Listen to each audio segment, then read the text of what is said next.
We are thrilled to bring you the special event today, the 2021 USGIF Innovative Tradecraft Competition. There we go. Earlier this year, we asked our community to show us their innovative ways to predict a crisis, leveraging geospatial data and capabilities, and to demonstrate innovative and useful GEOINT solutions, addressing mission problems through visualization, discovering needles in needle stacks, data sharing, and interoperability. Today, you will determine the 2021 champion by choosing among the 4 finalists. Before we bring on our 4 finalists, I'd like to recognize our 2020 champion. Last summer, as in the summer of 2020, Cesium was chosen by virtual audience vote as our 2020 champion for their presentation called From Disk to Disconnected, Empowering Warfighters with 3D Geospatial Data and Analytics on Mobile Devices in Disconnected Environments. Shehzan Mohammed did a great job presenting their solution, part of which is captured here. Because we didn't have a symposium last year, they didn't get the full symposium recognition for this accomplishment. So if you don't mind, would you please join me in congratulating Shehzan and Team Cesium for their 2020 win.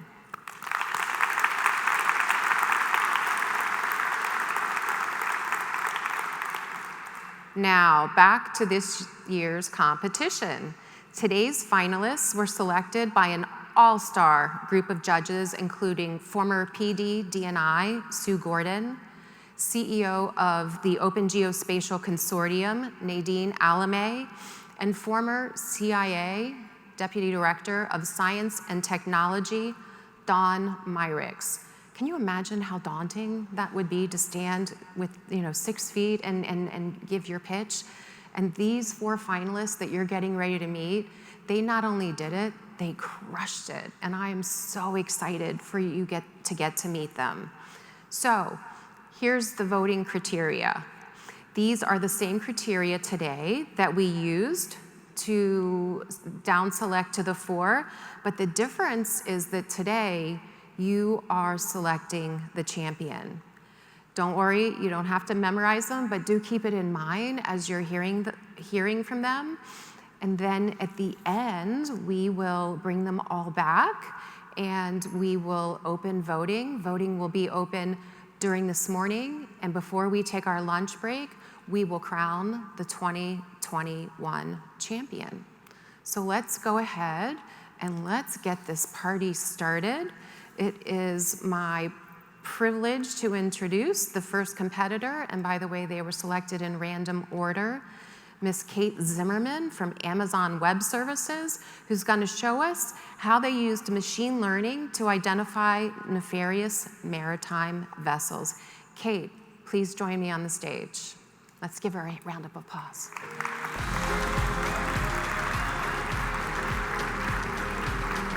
All right. Deep breath. Yeah. All right, hello everybody, good morning. How cool is this to be on the big stage? I'm very excited to be here. And today I want to talk about a project that we did with Hawkeye 360 to use machine learning to identify nefarious maritime vessels. So my name is Kate Zimmerman. I lead our national security and DoD team in Amazon's Machine Learning Solutions Lab. Now, to help quantify this problem a little bit, so Hawkeye 360 operates a constellation of radio frequency or commercial RF satellites, and is a commercial RF data and AI-enabled analytics provider. They've geolocated over 35 million RF signals, and the majority of this data is perfectly legal, mundane, people shipping things from different countries, fishing for salmon. But buried in this information, hidden in there, are also these bad actors. Vessels that are conducting things like drug trafficking, illegal fishing, even human trafficking. And finding those few examples in this sea of data is a real challenge, especially for analysts, just like any broad area search problem might be. And so we wanted to see if we could use machine learning that would look at all of the data and be able to narrow down the search area so the analysts know where to focus their attention and apply their tradecraft to be able to detect these illegal vessels earlier and take action faster. So to do this, we needed to create a data set. So working with Hawkeye 360, we had a data set that we generated that had 100,000 samples of different vessels. It contained their geolocation information, registration information about each of these ships, so what country they're from, what company that they are registered to. And then we worked with analysts to identify 200 of these vessels in our data set that were actually nefarious. These could be sanctioned vessels, these could be ships that were in the wrong place at the wrong time, and we were able to flag those, and that was our training data for building our machine learning models. Now, to actually build the models, we used Amazon SageMaker, which is on AWS. And SageMaker you can think of as like an AI playground. There are lots of different tools for training, for tuning, for deploying and building these machine learning models. And what's really great about this tool for this particular use case is that, truth be told, we weren't sure where to start. So we had 2 data scientists on this problem, and we'll say they agreed to disagree on which approach they wanted to take. And so we actually took 2 different approaches to this problem, and both yielded pretty good results. So the first one used a tool called Amazon SageMaker Autopilot, which is an AutoML, or automated machine learning solution.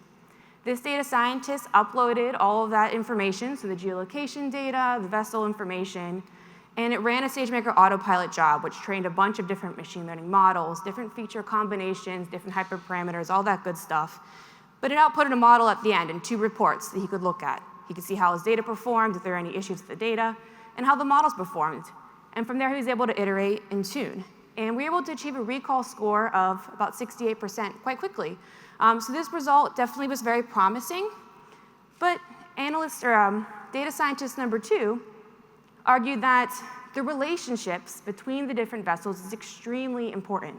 And when an analyst is applying their tradecraft knowledge, they're not looking at just an individual independent data point. They're looking at how that vessel is interacting with all the other ships at the sea. And so by using a deep graph approach, where we train machine learning models on graph data, we would be able to capture this tradecraft knowledge more accurately and have more accurate models. So we loaded the data that was initially generated, the 100,000 samples, into Amazon Neptune.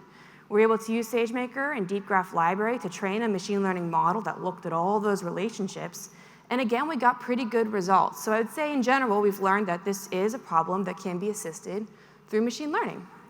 And what we ultimately ended up going forward with was the graph library, simply because the graph database also gave us some very interesting queries and analytics that we could look at that the tabular approach did not. And to give you a quick visual of what this would look like in action, here's a screenshot from Hawkeye 360's mission space tool, which is running on AWS. And we have 2 vessels rendezvousing. The red 91, that's a known bad actor, right? 91 out of 100, this is a baddie. He's up to no good, and we know that. And he's rendezvousing with a vessel that we haven't really gotten a lot of information on. It's a score of 43. And the fact that this interaction has happened increases that risk score. So the 43, his risk score now goes up. Now he's also a suspicious vessel. And this interaction could have happened months ago. It could have happened anywhere in the world. Because we're using machine learning, we can look at all of the data points and not just a subset of them. So that as an analyst, the moment that this vessel comes into your area of interest, you receive an alert. And so you can take action off that. You can say, hey, there's a vessel that's come into my area. It is high risk. Let's take a look and figure out why. So we can trigger additional collections, such as SAR imagery. We could do EO collections. We could take a look at that graph, that network vessel graph, and do some queries and figure out why this vessel has a high score. But instead of looking at everything, now we're focusing our efforts in on those vessels that have the highest risk and the highest probability of being up to illicit activities. So with that, I want to say thank you, everybody, for your time this morning. And if you want to learn more about SageMaker or Mission Space, please come check out our booths. Happy to answer any questions you may have and nerd out on what we built here for this project. And thank you for the opportunity to be here this morning.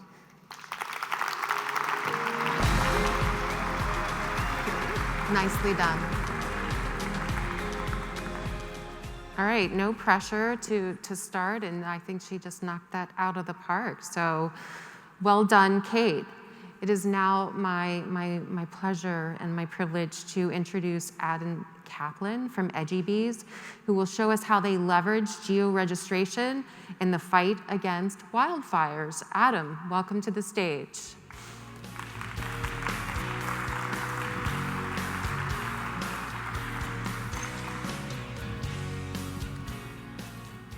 Hi, thank you very much. Very happy to be here. Happy to see people in person after a year and a half of us all sitting around at homes.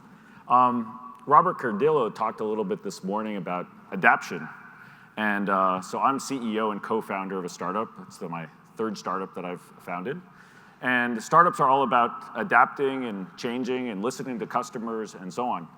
A little bit about our company, EduBees. We actually started off as a gaming company.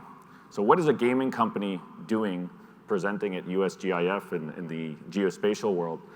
We actually, first ever product we came out with was an augmented reality game on a drone. So we had a bunch of gamers that were putting up all sorts of cool augmented reality, putting up data on top of these videos and imagery. Think Star Wars meets a drone, and that's what we had. So what are we doing here? Essentially, we took this technology, and a lot of the people that looked at what we were doing is we take real-time data and allow you to visualize this on top of real-time video or imagery. We've all seen the football games and John Madden scribbling around on the videos that they've got. And that's essentially the type of technology that we've built, which is the situational awareness in real time to understand what you're looking at. Now we take a look, and we see here in the industries now, you're putting up satellites, putting up drones, aircraft. All of this is, what is it, the output of all this? The output is imagery. And of this imagery, you have thousands of people looking at these images, trying to understand what they're looking at. What is that road? What is that building? You know, what am I doing? So we've built this software that allows you to contextualize data in real time to allow you to visualize this data. So we are this missing link in the middle in terms of the aerospace and the defense industry as well. We're working with the US Air Force, and we're proud that our software has been used in the Australian fires. I was in Australia, talked about where people were during COVID. I was in Australia when COVID went down. I thought I was dealing with the biggest emergency of 2020, dealing with the Australian fires. Little I didn't know there was another thing going on. Now, let me show you a little bit what the software does, and if I'll come back to the slide in a second, is looking at this video here, we're looking at a fire. Actually, our software is being used in Northern California, and you look at this fire here, and there's a lot of things happening. There's a lot of pieces going on, and the ability to understand critical information in real time and taking that data and allowing you to see this going on in real time is where our software comes into play. So let's take a look at what happens. Our software, what we're able to do is take this data, understand in real time where you should be putting the water on top of this fire, where is the critical infrastructure, where are the Blue Force trackers to understand where the people are in this scenario. So the John Madden in the NFL is really what we're trying to do is take data, allow you to visualize this all in real time. Could go back, please? 2 slides. Next one. So in terms of the wildfires, having that situational awareness and allowing you to rapidly make these decisions can save lives. The resilience, the ability to take that accurate information, and once again, the latency that we provide here, the accurate information and the augmented reality overlays allows you to take into consideration and understand what you're looking at. We built measurement tools, and this is the way that geospatial information should be viewed in real time, live, and extremely accurate. So once again, this is the real-time scenarios that we're dealing with. Our software is being used in a number of these types of locations, both in the public sector. Unfortunately, our game doesn't exist anymore, but we're still, we think we have a more important mission that we're embarking on. How does the software work? We take commercially grade satellite reference imagery, understanding point to point. So we take this software, and once again, this is a software solution where we're understanding that reference and are able to take this sensor data and correlate all this in real time using our AI and machine learning and computer vision algorithms. We can take this off of a drone video, a satellite imagery, synthetic aperture radar.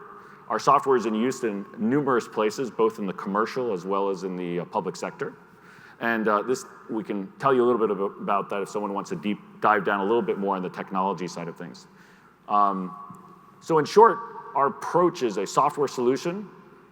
We design or process on any video feed. We're hardware agnostic. We can take any video feed. We can take off of any bird, any drone, any satellite. The computer vision and machine learning is all out there. We are an open system, open architecture that we can use open source maps, and you do not need high resolution imagery. You don't need 3D data. We can take all these KML and KMZ files and plug them all in real time. So EduBees, once again, we're really proud to be part of USGIF. We thank you very much. We appreciate the opportunity to work with the USGIF, which has been helping us in terms of maturing our software and solutions. And have a great day, everybody. Thank you. Yeah, good job. All right, I hope you're taking notes because this is a fierce competition. Let's bring on our third competitor, Miss Samantha Long from Whitespace, who will show us how she used data science to predict the future spread of COVID. Samantha, please join us on stage.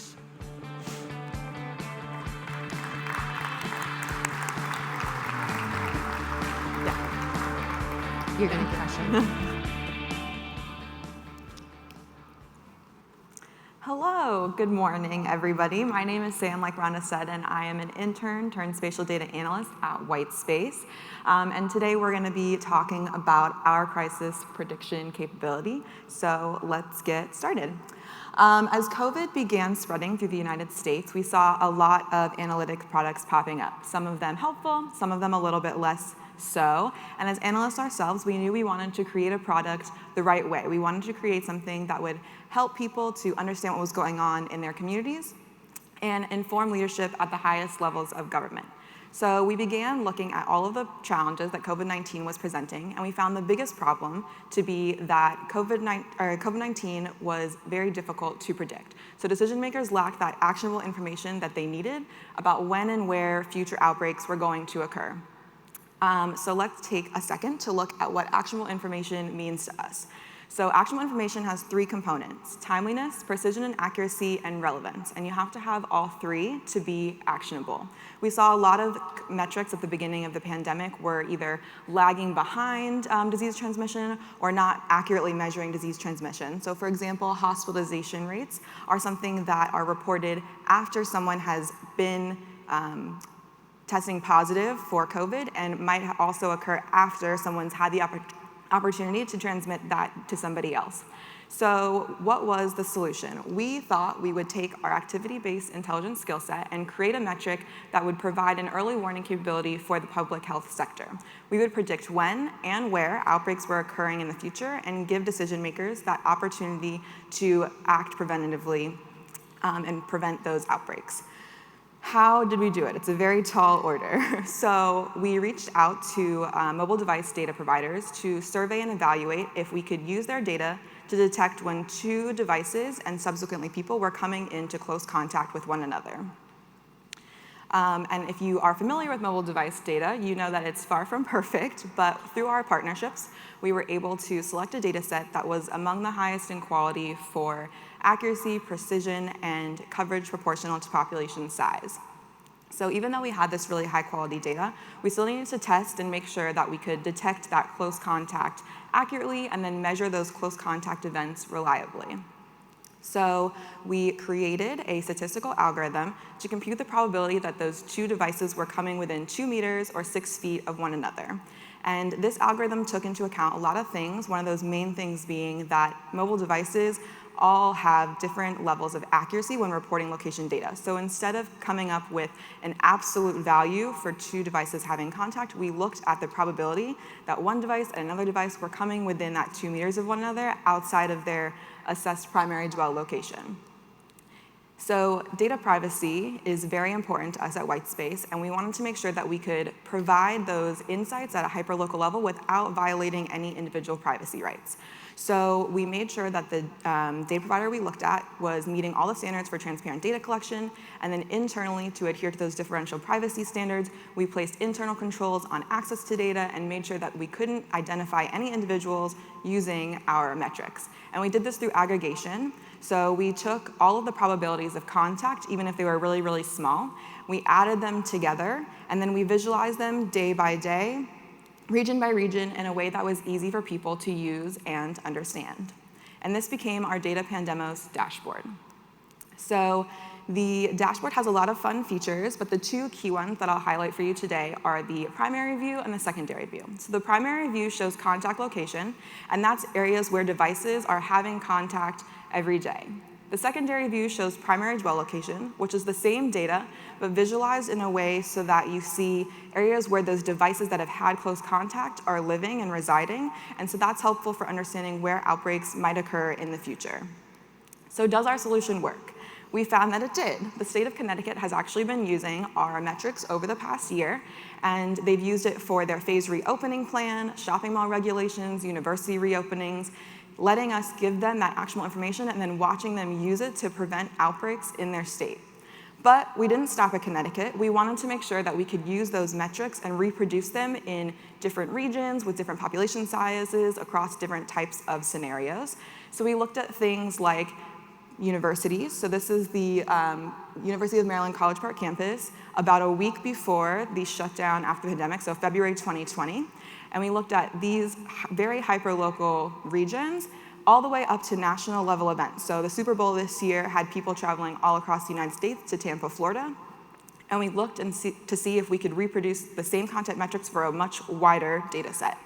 And we found that we could, as long as the data set we were using had the 5 key elements in it. So an anonymized unique identifier, a latitude, a longitude, a timestamp, and horizontal accuracy. The contact metrics that we produce are also customizable and adaptable. We like to try to integrate other sources to make sure that our contact metrics are relevant for the use case that we're providing. So for example, in the state of Connecticut, we're integrating points of interest into the dashboard, which you can see when you zoom in. But we're also looking to work with other public health leaders to see if we can incorporate things like socioeconomic demographics and vaccine penetration to get to that ground truth of what's going on and try to use our contact metrics for more than just the United States, but as an early warning system for future diseases globally. Finally, our contact metrics are ever evolving. We found over the past year that we can use our contact metrics for more than just public health. We can use them for sports and event venue operations, facility security, user safety, and the example you see on the screen now is our most recent finding. So we've used our contact metrics to create aggregated crowd dynamics for groups of people. So this is the MLB All-Star Game in July of this year, and the blue blobs that you see are the aggregated crowd dynamics of the general downtown population of Denver, and then the red ones are those people who attended the game, or the devices that we saw attending the MLB All-Star Game. So at Whitespace, we know the future of human security is data-driven, and we keep trying to push to see how we can use data to meet any upcoming challenges and emerging threats that are showing up in our world. And that's all I have for you guys today. Thank you so much for your time, and I hope to talk to you guys all later.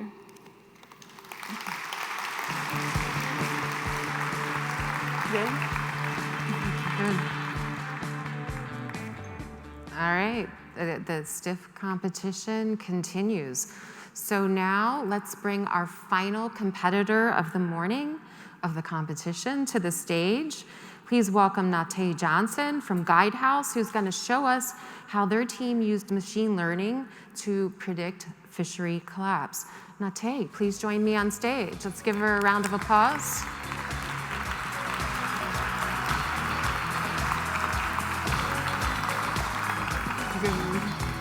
Thanks.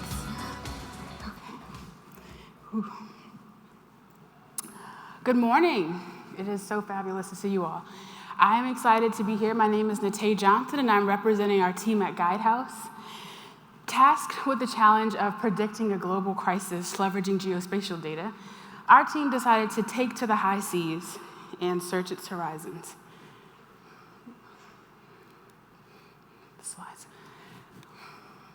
Sorry, the slides aren't.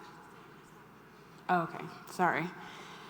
And what we found was alarming. There was all manner of pirates, smugglers, this conflict and violent exchanges. In fact, not too long ago, Argentina actually blew a Chinese vessel out of the water for illegally fishing in its exclusive economic zone. And then follow that up with the Philippines having to take China to court over very similar issues of fishing rights. And it's no wonder next slide. It's no wonder Chinese consumption of fish has increased 6% year over year for the last 30 years. Imagine that kind of return on a basic savings account. I would sign up for that. Now, that has led to demand, or that kind of demand has led to 1 in 5 fish being caught illegally, which comprises an industry that nets over $23 billion a year based on illicit activity. Now, while that figure is staggering, what keeps me up at night are the consequences of this illegal, unregulated, unreported fishing.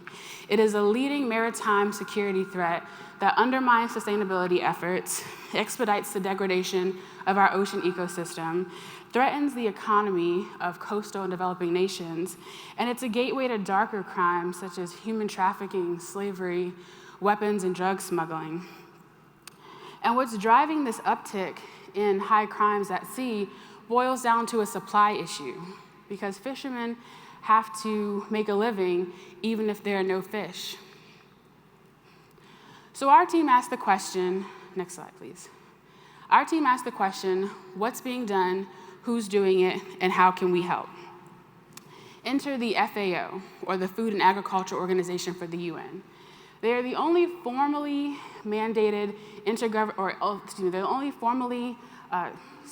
they're the only intergovernmental organization formally mandated with the task of collecting, analyzing, and disseminating information around fisheries or commercial fish farms. Leveraging their geotag data of fisheries and building off of previous studies focused on conservation efforts, we assembled a collection of data sets that included information such as the number of fish by species in a given area, the characteristics of those fish, such as fertility and mortality rates, the amount of fish caught by unit effort, back please, in addition to the landings data, which are the amount of fish caught in a given area. So a sampling of that data can actually be visualized in the graphic here, where we're looking at the amount of fish caught every year since 1951. Now, while these areas fit very neatly on the screen here, I assure you they are quite large and actually comprised of more granular subunits. And our aim is to predict collapse or overfishing of these larger fishing areas. Next, please. So to forecast collapse or overfishing, we needed a definition. We went to scientific literature and found that there were 3 prominent measures to define collapse or overfishing with very specific thresholds. First, we have biomass, which is effectively how much fish we need to maintain a sustainable population. Then we have fish mortality, which is how long we have to wait for the fish to grow up and see their grand fishies. Then we look at the average landings value, which is a moving window that's looking back at past performance and yield. We take these different definitions are based or can be derived from the data that I just outlined and are basically different lenses to track this problem. Next slide, please.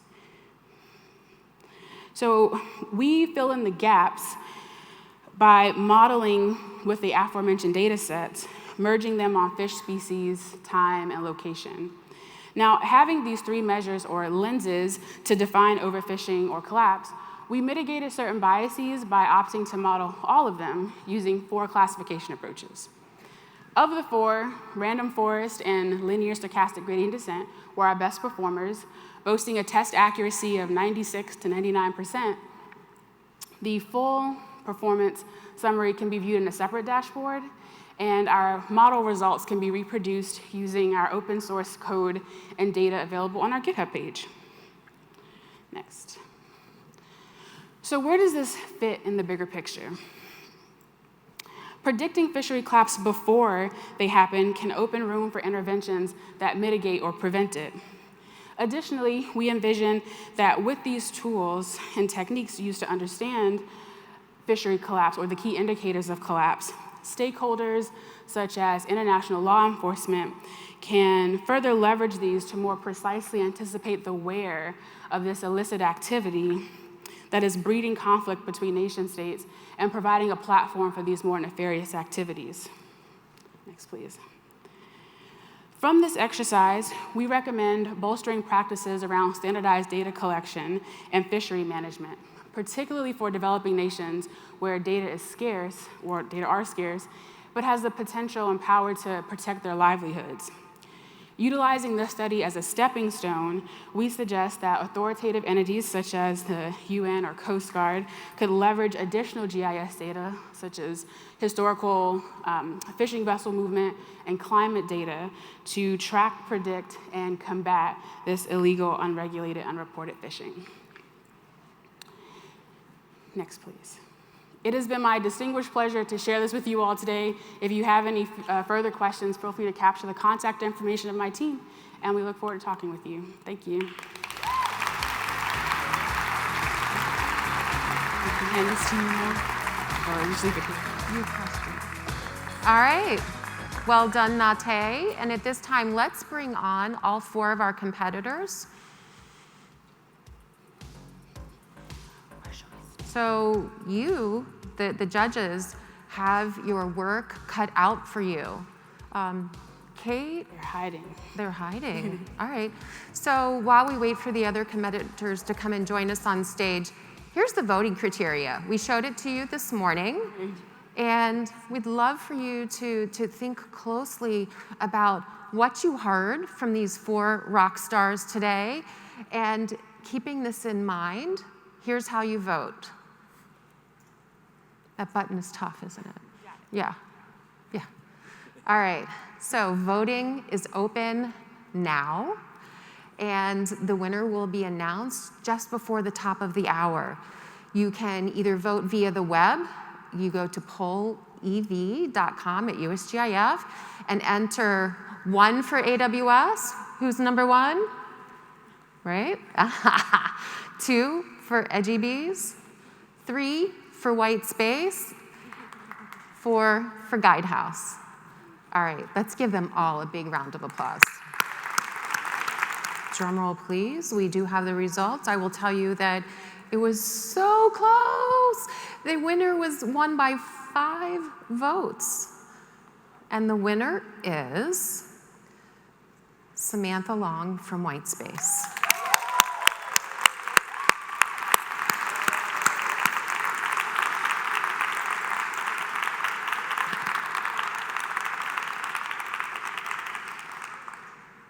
Are you shaken? All right, let's give her a big round of applause again.